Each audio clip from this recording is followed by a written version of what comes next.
Ezra Pound and T.S. Eliot fighting in the Captain's Tower. Ezra Pound representing American free verse and its dramatic evolution, and T.S. Eliot really more associated with, shall we say, a European sensibility regarding poetry. I want to say a little bit about that recording session, but on Dylan's mind, according to interviews, was the whole notion of the literary arts and how transportable they are to other idioms, and also something that appears in Allen Ginsberg's very famous book, Aural. This poem is one long sentence. I'm just going to jump in because there's only one reference that I want. ... Danced on broken wine glasses, barefoot smashed phonograph records of nostalgic European 1930s German jazz, finished the whiskey and threw up, groaning into the bloody toilet, moans in their ears, and the blast of colossal steam whistles. One of the things that Howell sought to accomplish was the final removal of European influence on American free verse poetry as it becomes manifest in the beats, which has all to do with hip culture and the hipster. That's where the definition really does come from. Back to the song. There's a very conscious effort, and I indicated that I was going to say something about the recording session. There's a very conscious effort in this song to move away from the searing rock and roll sound on the album, and how this song, and again, it's been revealed in so many different ways, people who were at the sessions, interviews, and so forth, how this song was not working as a rock and roll song. And that's Charlie McCoy on second guitar, who's a Nashville player. And he comes up again on Blonde on Blonde, plays some amazing figures on guitar, one of the great unknown guitar players for the most part in the American tradition of, well, let's just call it country style. But this was an afterthought. It was not really the way the song was supposed to fit on the album. It's the last song on the album, closes it out. And it really is, of all the pieces on Highway 61 Revisited, the one that calls up a literary sensibility. Oddly enough, and I don't know if you picked up on the line Superhuman Crew. That's one of the lines in that song. There's a great book I'd recommend to you of visual art called Superhuman Crew that comes out of this song as well. In that art, did you say an art group or an art book? Book. How do they spell crew? I don't recall. I think it's C-R-E-W, but I don't know. I think it is C-R-E-W. Yeah. May I ask why you asked? Just because. Crew? Yeah. I thought I heard Karoo. Oh, no, it's, yeah, okay. And then, of course, I always think of Motley Crue. Right, exactly, yeah. No, it's C-R-E-W. Okay. Yeah, the reason I'm a little hesitant on that is I always want to check why the question. It's definitely crew as in group, as in all the people on Desolation Row, comprising a superhuman crew, because they're not. And the visual, the book that translates this very literate, if I may, song from this remarkable album that redefines a lot, it seems to have an unending life. Original versions of the rock and roll style that the song is done exist on mysterious bootlegs and so forth and so on. I think we're led into a world on Desolation Row that has a crew of people that really have never come before together in textual or recorded art. This brings to mind something else, that it was an interesting concept of Allen Ginsberg's, and we're moving into a definition of the hipster.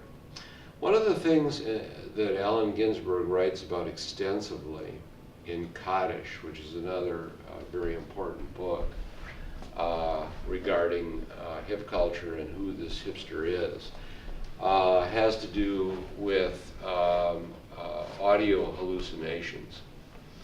Hallucinations of his mother, Allen Ginsberg's mother. Interesting to note, as of 1929, which is a pivotal year for the presence of radio in America. By then you could buy a radio kit that you could install on your car, and the radio was pretty important. If you look at, let's just call it the psychiatric history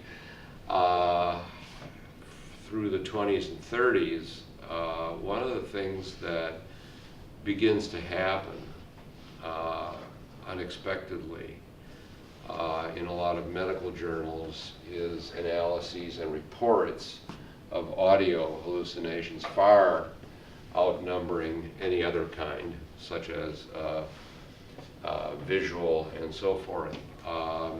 And there is an essay in A New Literary History of America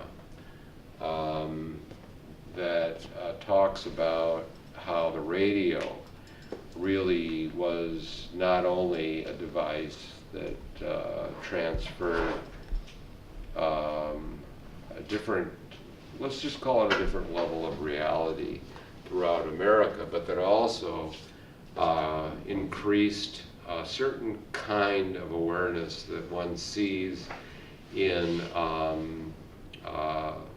pathological behavior, as well as in oral culture. And remember the handout that you received regarding who this hipster is. There's something that is called psychosis related to this individual. There's something that's all about death and the end. And there's a tremendous body of imagery in beat poetry regarding hearing things. And I think that it's not lost on artists that auditory hallucinations convey a certain kind of presence. I think it's also not lost on cultural historians that the increase in auditory hallucination post-1929 is remarkable. The statistics are just is it does deploy something that is obviously words and music, we need to say that, but kind of goes beyond that into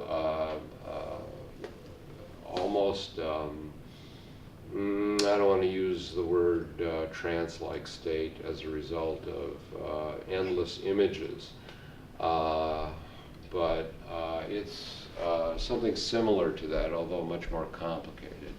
To the extent that your attention is going to be moved, that's my point, your attention is going to be moved, and there's a place not only neurologically, but also artistically for it. The beat poets are really good at this.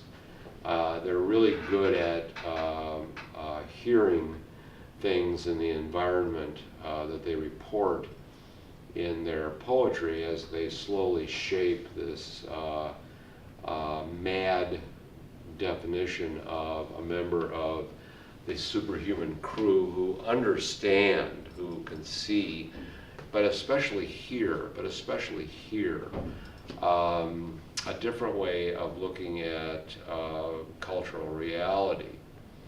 Now, one of the things that we treat in music history and literature is where does Highway 61 Revisited come from, just in terms of its genealogy, its musical background, as well as its lyrical background. But there's another feature, and it's a very tenuous one to try to describe, but it has to do with how the impact of this music on Highway 61 Revisited caught people's attention. There was a place, that's the point here really, there was a place for hearing things differently.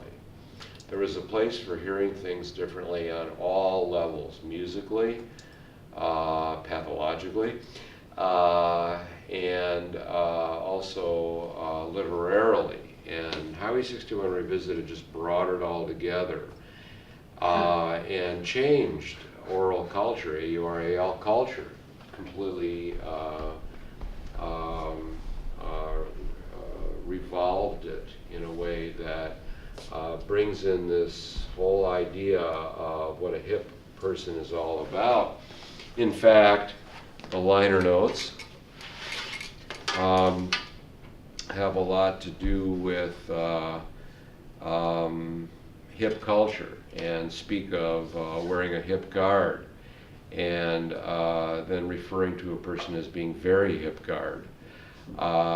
There's a lot that is conscious about this and a lot that is cultural. I'm not saying unconscious. There's a lot that's cultural that's happening as a result of this album and the major change. The next chapter I want you to read in your text is, the exact title of it is, it's about autobiography. Where is it? Help me. About Jimmy Rogers. Yeah, thanks, that TV chapter. Blues. Yeah, thanks. I haven't assigned that yet. Did I? Yeah. Okay, good. All right. I want you to concentrate on it because I want to talk about it Friday. You're right, I did. Yes. Blonde on Blonde moves it. Okay, let's not forget what we're talking about. Blonde on Blonde moves everything into a whole different spatial reality. And the silence afterwards has a lot to do, from Dylan, has a lot to do with just a short piece of this class. It plays a major role in Music 300, as you know. But yes, Blonde on Blonde actually codifies everything, but by doing so, if I may, this is a metaphor, but you know how you can buy an album and have a hidden track, even on vinyl, if you, depending upon where you started. You know, if you started one groove in advance, there's a different program going on there, which was a trick that people were starting to use during album as art era. But that's a metaphorical statement for what Blonde on Blonde does. When you drop that needle on that album, you know, it's a different album than any other in the history of recorded music. Highway 61 Revisited sets it up, but it also moves beyond bringing it all back home, which is really tied into previous musical genres. No matter how radical we might like to think it is, and it is if you look at it as a history of folk blues revival, as a history of rock music, but it's this album that changes everything entirely.